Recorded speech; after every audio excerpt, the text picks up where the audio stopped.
আসসালামু আলাইকুম বন্ধুরা, কেমন আছেন আপনারা? আশা করি আপনারা প্রত্যেকে খুব ভালো আছেন। তো এদিকে আপনাদের দোয়া ও আল্লাহ তাআলার অশেষ কৃপায় আমার ফ্যামিলির প্রত্যেকটা মেম্বার খুব ভালো আছে। তো দেখেন বন্ধুরা, আজকে খুব তাড়াতাড়ি সকালে ঘুম থেকে উঠলাম। আমি উঠে মাত্রই প্রথমে ফ্রেশ হতে চলে আসলাম। এরপর চলে যাব সোজা কিচেনে গিয়েই ঝটপট বাড়ির প্রত্যেকের জন্যে চা বানাবো ও কিছু নাস্তাও বানাবো। আগামীকাল ভাইজির বিয়ে হয়েছিল। এই বিয়ে উপলক্ষে আমার আপু, দুলাভাই, দুলাভার মেয়ে এরা প্রত্যেকেই কিন্তু আমাদের বাড়িতে এসেছে। তাই তাদের জন্যে সকাল সকাল আমার ঝটপট নাস্তা বানাতে হবে। আজকে আমরা সবাই মিলে একসঙ্গে বউ ভাতে যাব, তাই চাটা আগে বানিয়ে নিলাম। এরপরে আমি আটাটা মেখে নিয়ে ময়দা মেখে নিয়ে প্রথমে আমি বড় বড় সাইজের, বেশ রাধাবল্লভের সাইজে লেচি করে নিলাম। নিয়ে ওটাকে সুন্দরভাবে বেলে নিয়েছি, নিয়ে ফুলকো ফুলকো লুচি বানিয়ে নিলাম। আজকে সকালের নাস্তা কিন্তু আমরা সবাই এই লুচি আর চানা মটর দিয়েই খাবো। আগামীকাল ভাইজির বিয়ে উপলক্ষে ভাবি যে চানা মটরটা দিয়েছিল না, সেটা বেঁচে ছিল বিয়ে বাড়িতে, তো আমাকে দিল, আরও অনেককে দিল। সেটাকে আমি ফ্রিজের মধ্যে রেখে দিয়েছিলাম যে আজকে আর কোনো আলুর তরকারি বানাবো না, আজকে এটা দিয়েই সবাই মিলে খেয়ে নেব। কেন জানেন তো, অনেক দূরে আমাদের যেতে হবে বউ ভাতে, সেই জন্যে তো আমাদের প্রত্যেককে রেডি হতে হবে। তাই ঝটপট নাস্তা খেয়েই আমরা সবাই রেডি হয়ে বেরিয়ে পড়লাম। অনেক দূরের রাস্তা যেতে হবে, সেই জন্যে আর কোনো ঝামেলাই করলাম না রান্না বান্নার দিকে। যেটা সিম্পল মনে হয় সেটাই বানিয়ে খেয়ে নিয়ে প্রত্যেকে একসঙ্গে বেরিয়ে খুব আনন্দ করতে করতে বেরিয়ে পড়লাম। আরও অনেক আত্মীয় স্বজন সবাই আমরা একসঙ্গে গেলাম। প্রায় 3 ঘন্টা জার্নি করে আমাদের যেতে হবে, সেখানে পৌঁছাতে প্রায় 3 ঘন্টা সময় লাগবে। তো প্রায় মনে হচ্ছে আমরা প্রায় কাছাকাছিও এসে পড়েছি।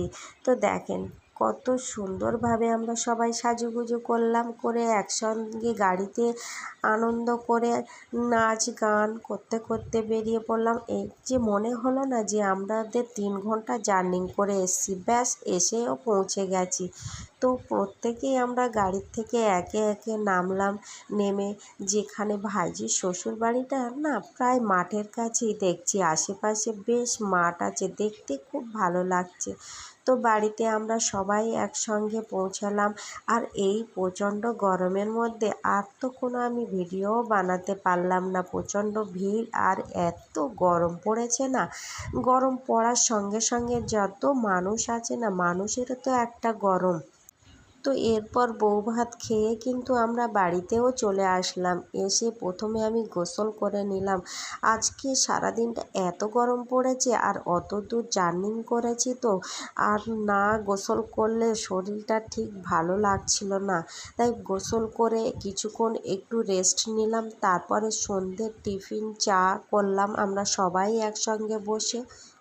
এরপর কিছু জামা কাপড় আমার কাচা ছিল, সেগুলো পাট করা হয়নি, গোছানোও হয়নি, আমরা তাড়াতাড়ি বেরিয়ে গিয়েছিলাম।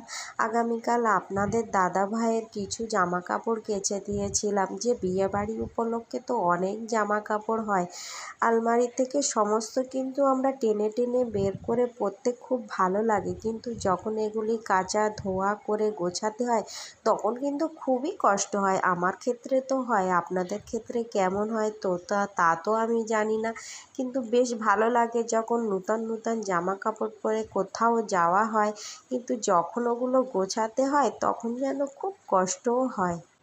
তাই প্রথমে আপনাদের দাদাভাইয়ের জামা কাপড়গুলো কেচে রেখেছিলাম, সেগুলো সুন্দরভাবে গুছিয়ে আমি ওটা আলমারিতে তুলে রাখবো।